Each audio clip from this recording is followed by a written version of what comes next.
পেয়ালা যদি পানি দিতে পারে, আমরা দেখেন মৃত্যুর আগে মানুষের মুখের ভিতরে পানি দেয় না নাই বাবাজি।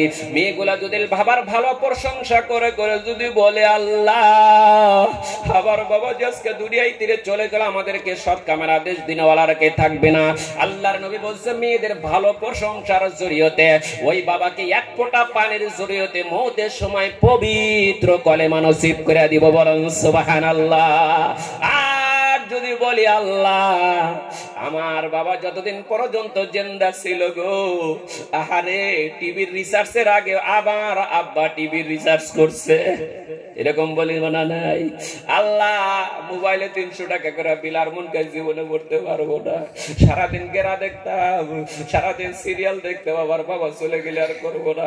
এইবার মোবাইলের ভিতরে সুন্দর সুন্দর অ্যাডভার্টাইজ দেখে দেখে টাইট পেট কাপড় এই গ্রামের মধ্যে কোনো মেয়েরা পড়তে পারে না, আমার বাবা আগে পড়াইছে। বাবারে তুমি 40 লক্ষ টাকা দাও যদি হজ করে এসো, তোমার মতন হাজী সাহেব গ্রামের মধ্যে কেউ নাই, তোমার মতন পীর বাবা গ্রামের মধ্যে কেউ নাই। মেয়েগুলা যদি একবার খারাপই প্রশংসা করে করে আপনার মৃত্যু যন্ত্রণা কালে যদি এক ফোঁটা চোখের মধ্যে মুখের ভিতরে পানি দিতে পারে, ওই বাবাকে আল্লাহ তিনটি আকৃতি করে বিদায় করব। কয় আকৃতি বাবা?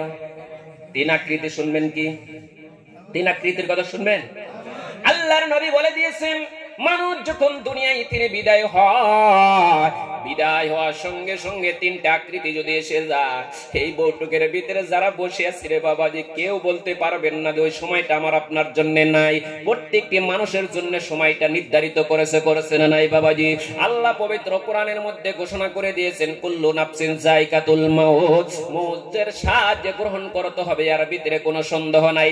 আপনি চাংরা আছেন, আপনি 30 বছরের মানুষ আছেন, 25 বছরের বাবা আছেন, তো বাবাজি বাবা 3 বছর ধরে বিছানার মধ্যে পড়ে রয়েছে, বাবা বেমারের মধ্যে হাঁটতে পারে না। লক্ষ্য করে দেখেন ঘরের মধ্যে 25 বছরের একজন যুবক আছে, সে যুবকটা এত মেহনত করে করে দেখেন সবজির বিক্রি করে করে অনেক রকমের পরিশ্রমী করে করে দেখেন বাবার জন্য দাওয়াই কিনা দেয়, ওষুধ কিনা দেয়। দেখা যায় রে বাবা 3 বছর ধরে বিছানার মধ্যে পড়ে রয়েছে, বাবাকে না নিয়ে পূর্ণিমার রাতের মতন যে সন্তানটা ঘরের মধ্যে রয়েছে, যে 25 বছরের যুবক বাবাকে খেদমত করে করে দাওয়াই কিনা দেয়, ওষুধ কিনা দেয়, হঠাৎ করে সন্তান বাড়ির থেকে বাইরে হয়েছে বাবাজি পরপাটা যাওয়ার জন্য, পিছন তিনে পুলপুলি গাড়ি এসে আপনার পিছন তিনে লাগায়া হঠাৎ করে আপনাকে আল্লাহ বিদায় করে না নাই বাবাজি? এইবার লক্ষ্য করে দেখেন পৃথিবীর জমিনের ভিতরে আমি অনেক উদাহরণ দেখেছি।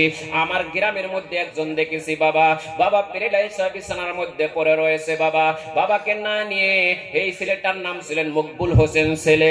আহারে বাবা বিছানার মধ্যে পড়ে রয়েছে। মকবুল হোসেন ভাই ফিরির কাম করতে, এই যে কম্বল টম্বল বাবা যে মেকলার চাদর বিক্রি করে এরকম আছে না নাই বাবাজি? এই বাবা পীর করত। এইবার দেখেন হঠাৎ করে দেখেন অ্যাক্সিডেন্টের মধ্যে বেটা পড়ে গেল, পড়ে যাওয়ার পর বাবা পাগলের মতন হয়ে গেলেন রে বাবাজি।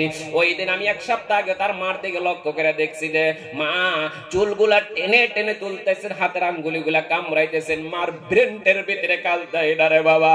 যার ঘরের ভিতরে ছেলে বিয়ে বিদায় হয় তারা বুঝতে পারে রে কত বড় কষ্ট রে বাবা দুনিয়ার মধ্যে। ভালোবাসা কেউ যদি দেখতে চায়, বাবার এবং ছেলের মধ্যে যে ভালোবাসা, তার চাইতে ভালোবাসা দুনিয়ার মধ্যে আর কিছু হইতে পারে না।